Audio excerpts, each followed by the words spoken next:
10 days in Thailand, de-stressing, day trips, and daiquiris. In the winter break of 2015, for my 42nd birthday, I took myself off to Thailand for some much-needed rest and relaxation. At the time, I was enrolled in an honours degree part-time at the University of Western Australia, having graduated with a bachelor's degree earlier in the year. I was working full-time and finally making more money, having traded in my 2 part-time jobs from the year before. This allowed me to spring for a much-needed holiday. You see, I was also volunteering a few times a week, taking classes, writing assignments, catching up with friends, and getting used to a new position in a new industry. In short, I needed a break. I packed a bag, dropped my little well-traveled cat off at a friend's home, and headed to the equatorial country, nestled between the Andaman Sea and the Gulf of Thailand. The humidity hit me like a freight train as I stepped off the plane and into what felt like an even hotter airport. I was tired and stressed as I stood in the queue of people fanning themselves with their passports.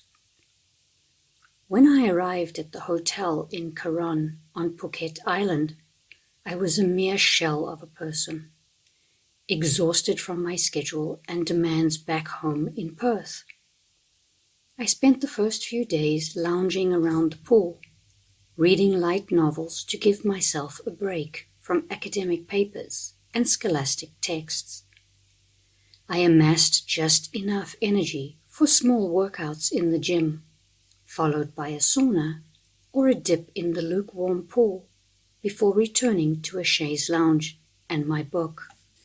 As I de-stressed, I oscillated between the pool and my hotel room when the humidity got the better of me, wandering into the tourist strip once a day to forage for food. On days when I felt a little more human, I meandered further in search of a massage from one of the parlors that lined the streets, the masseuses sitting outside, fanning themselves and calling out to passers-by. My birthday approached, and I had booked a trip out to see the famous hongs in Phang Nga Bay on the recommendation of a friend. Over time, Phang Nga Bay has been flooded by the sea, leaving caves and cliffs visible, while also creating donut-shaped sinkholes called hongs, which means room in Thai. The landscape was supposed to be spectacular and could only be accessed by boat, so I packed my backpack and waited outside the front of the hotel for the tour company shuttle to take me to the dock. The ride in the minivan, however, was not the best way to begin my adventure.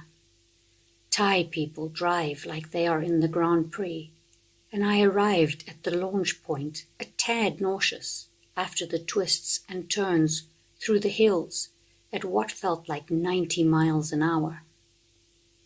I was very happy to leave the van behind and board the boat to sail out into the beauty of Phang Nga Bay. Once we reached our first destination, we were assigned a guide and loaded into inflatable kayaks, where we paddled into one of the caves. Due to the water level, we had to lay back flat in the kayak to enter each cave, staying very still as we floated under hundreds of bats hanging from the foliage above our heads before entering the hong. The experience was truly incredible, and you could feel the peace of the bay as you paddled quietly around the inside of each rock formation.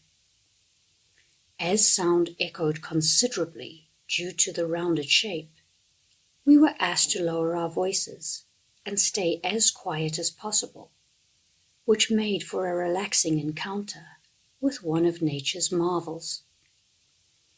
After the second hong, we dropped anchor for lunch, followed by the second treasure of the trip, making an offering.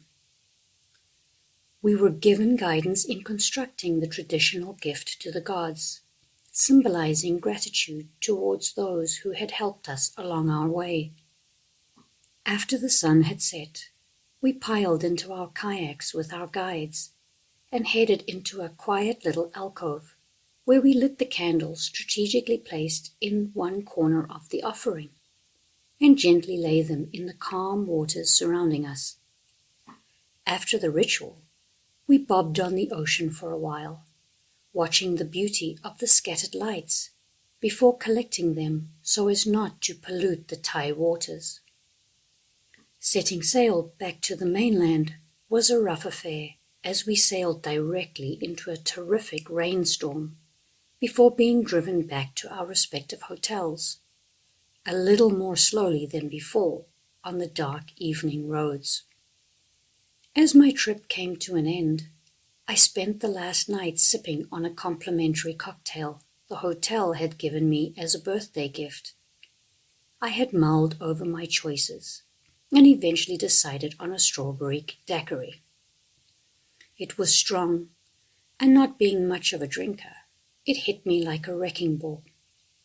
As I sat in the hotel bar, slowly getting tipsy on a free drink, I pondered my trip and the beauty I had had the privilege of experiencing over the past 10 days.